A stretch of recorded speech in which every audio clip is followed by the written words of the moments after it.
Welcome back to RealVacantLand.com. This is Luke Smith. I've got another property for you. This one is, how big is this? 0.86 acres. So just under an acre. It's got saguaro cactuses on it. It's got a bunch of this bush of these yellow flowers.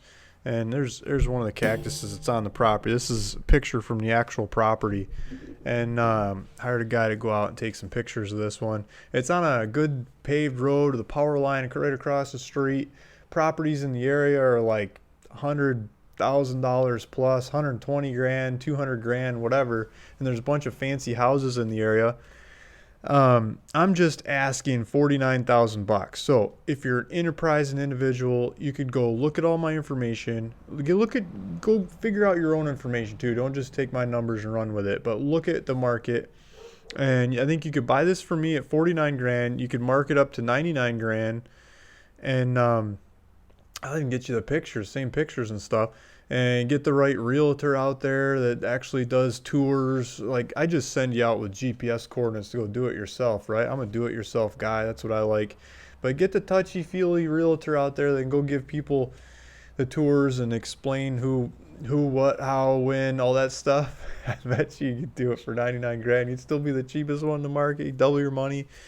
That's just one way of looking at it. So the other way of looking at it is buy it, build a house there, because there's beautiful weather, it's nice people in the area, it's beautiful plants, and it's different, right? It's not big pine trees, it's not grasslands, it's not oceanfront, it's not lakeside, streamside, whatever. It's desert, it's in bloom, it's alive. You got birds and bugs and lizards running around, and it's great for specific times of the year. It can be spectacular weather. And this could be added to your collection as a nice place to build a home or retirement. A lot of people use this area to retire to, and they stay there year round. You don't have to be just part-time, but you could be a snowbird, a part-time, full-time, whatever. So let's jump into it. Take a look at this property. It's on my website. Got name, phone number up there. Luke Smith, RealVacantLand.com. For sale by owner. This is 0.86 acres of Pima County, Arizona. Asking 49,000 bucks. I got the GPS coordinates down below. I got the APN numbers up there, all the details that I can think of that might be important, all that stuff. I put it on the website, make it easy for you guys. There are properties all across the country. This one just happens to be Pima County, Arizona. So if you've been watching these videos, I just made a video about the property south of here. You can watch that video too. It's on the YouTube channel, or it's on RealVacantLand.com. Just look up Pima County and you'll see that one to the south. This one is north of it, so it's a different property. It's on the other side of the street. There's a power line running down the street. There's saguaro cactuses all over the place. The one on the other side of the street had animals grazing on it. It's fenced in, and I believe the neighbor's been using it for their horses. The one on the north, I don't believe it's fenced in, and it's more native vegetation. It's got more vegetation going on it. And it's got a road. It's got a dirt road next to it to be probably more fun to do a driveway off of than right off the main paved road. I mean, you could do that on this one too. But, you could do it off the main paved road, however you like. So one of the constraints to developing these kinds of properties is the saguaro cactuses. I like saguaro cactuses. I think they're beautiful. They're fun to look at because they're different. It's the local culture, right? But you got to map these things out. Part of like your planning of where you're going to build and everything is taking these guys into account as you're building around them, in between them, or else you're paying to move them. You don't want to pay to move them because it's nice to have them. And if you move from one side of the property to the other, it still costs money and you got to do paperwork. I mean, you can make them disappear in the middle of the night too, but that's not, you don't need that risk. So these plants go yellow flowers certain times of the year. This time of the year that the photo guy drove, or the Google guy drove by, is a little bit drier time of the year. When the photo guy was there, it seemed to be taking off more. Right now it is June. It's almost July. Towards the end of July, the rain starts happening in this area. So when the rain hits, these things are going to turn like fluorescent green and flowers going off again. So that should be late July, early August. The rains will rip through here and lighten it back up. But right now it's looking more drab. So just take that into account when you're out there. Every late July, early August, I'm selling land, all across Arizona, different parts of deserts.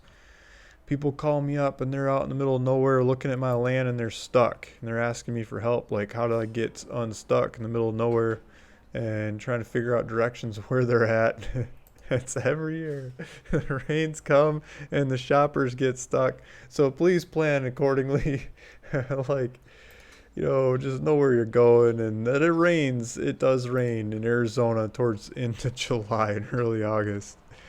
So here's some more saguaros. There's some whatever you call these cactuses, chihuahua or something. I forget the name of them. I stepped on those things in my sandals. Oh, those guys hurt. They look cool. Dog gets into them. I'm always pulling them out of my dog. But I don't think there's any regulations about cutting those things down, making those disappear. That'd be easy. So the power lines are over here, and nice lush for this environment, lush property. So this one I made cheaper than the one across the street. Here's why. It's a hair bit smaller, but there's also zoning. So let's jump into the zoning. The zoning on this side of the street is different than the other side of the streets. The other side of the street's SR. This side of the street it's C. What does C stand for? C zoning. So I pulled it up. Pima County. C, large lot zone. 99.992% of them in this area are C zoning.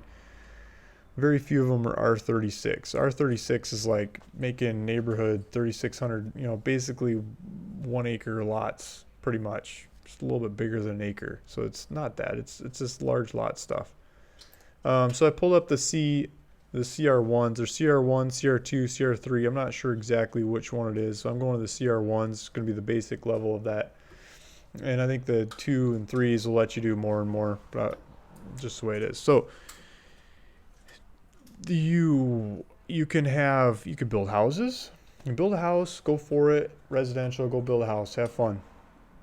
It's obvious, right? So the other things you can do are you can have a temporary trailer on the property or a manufactured home in accordance with the SR, so the stuff across the street. Suburban ranch zone. So I think that's basically saying one, you can do temporary. So you can do a year, and then that other zoning that they're referencing, they say after a year you got to get permission basically from the neighbors to keep going 180 days after that. Or they say you go 180 days if none of the neighbors complain within a 15-day notice. You put out a notice, no one complains, you go another 180 days. So there aren't really any neighbors there. But, if you got the stickler neighbor, you're not going to be able to keep your temporary trailer going while you're building over a year. So try to build in under a year. That's the idea. Or maybe you can get it ready to move into one of the bedrooms or something, or move into the garage or whatever, and keep building from there, button it up in a year, and then detail it out in year 2. Agriculture, horticulture, go for it. Only for the purpose of propagation culture and not for retail sales. So you can't go grow cactuses and then retail them on the property. Across the street you can retail them. This side of the street you can't retail them.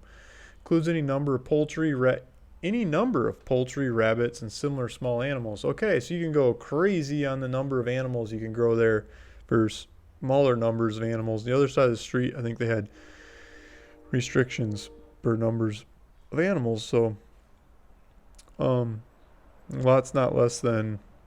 Okay, so you can have basically one head of cattle, one horse, one sheep, or one goat, or one emu, or one ostrich, or one of those animals for this much land. One swine, one pig, and it gets into other stuff. You can have a museum, real estate office, playground, athletic field, library. Conditional use, you can add on more stuff as you get more permissions, right? So that's what they allow you to do on this property. It's a little bit more restrictive than across the street. So if you want a little bit more open, you want to have like a farm stand or something, buy the land I got across the street. If you don't want to have a farm stand, but you want to have unlimited number of animals like rabbits and chickens, I've seen people grow rabbits in cages and chickens underneath them. You could do that kind of stacking. You could grow by the thousands. You could make a living off of this property here. But you can't sell them. But I think across the street you could sell them. If you buy both of them, you could grow them here and sell them there. I believe. Actually, it said you can't sell what you didn't grow there on the other side of the street, so I might be mistaken. But maybe if you own both of them, you skirt the rules. Okay, so let's go to Zillow. Let's go to the market. Let's take a look at this thing. I think this is the main sales pitch of this property because I got it really cheap compared to the market.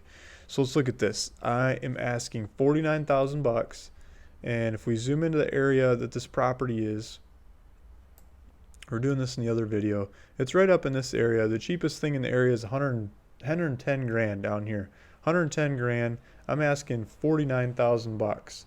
So we could go look at the sizes and the attributes and everything of each property. But trust me, if we go through the details of each property, I'm at less than half of the cheapest anything around this area.